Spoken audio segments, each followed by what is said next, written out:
ભારત પાકિસ્તાન વચ્ચેની તણાવપૂર્ણ સ્થિતિ થાળે પડી રહી છે. કચ્છના ભુજમાં પણ હવે શાંતિપૂર્ણ માહોલ. રાત્રિના 9:15 વાગ્યા પછી કોઈ પણ હુમલાનો પ્રયાસ નથી થયો. ભુજના લોકો રોજિંદા કામકાજમાં વળવા લાગ્યા છે. હાલ ભુજમાં કોઈ પ્રકારનો પ્રતિબંધ નથી. ભુજની તમામ બજારો સમયસર ખુલી ગઈ છે.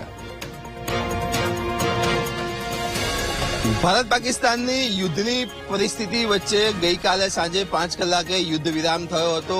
તેમ છતાં પણ ગઈકાલે મોડી રાત્રે 9 વાગ્યાની આસપાસ પાકિસ્તાને નાપાક હરકત કરી હતી અને ભુજ શહેરમાં ફરીથી બ્લેકઆઉટ લગાવવામાં આવ્યું હતું. ત્યારે આજની આ પરિસ્થિતિની વાત કરવામાં આવે તો આજથી જ ભુજનું જે બજાર છે, મુખ્ય બજારો છે, તે ફરીથી ધમધમતા થયા છે. લોકો બહાર નીકળ્યા છે. ગઈકાલે જ્યારે યુદ્ધ વિરામ થયો ત્યારે બ્લેકઆઉટ હટાવી દેવામાં આવ્યું હતું, પરંતુ અડધો કલાકની અંદર 2 જેટલા ડ્રોન એટેક કચ્છ જિલ્લામાં થવાના કારણે તાત્કાલિક ધોરણે રાતે 9:15 કલાકે બ્લેકઆઉટ લગાવી દેવામાં આવ્યું હતું. ત્યારે હવે આજે તમે દ્રશ્યો જોઈ રહ્યા છો તે ભુજ શહેરના મુખ્ય બજારોના આ દ્રશ્યો છે. લોકો બહાર નીકળી રહ્યા છે. કોઈ પણ ભય વગર લોકો નીકળી રહ્યા છે.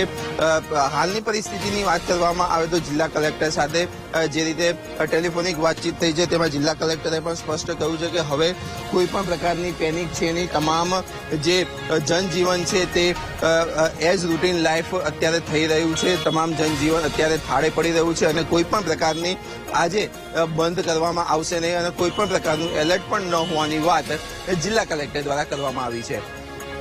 કેમેરામેન આશિષ ડોડિયા સાથે પાર્થ જાની, વીટીવી ન્યૂઝ, કચ્છ ભુજ.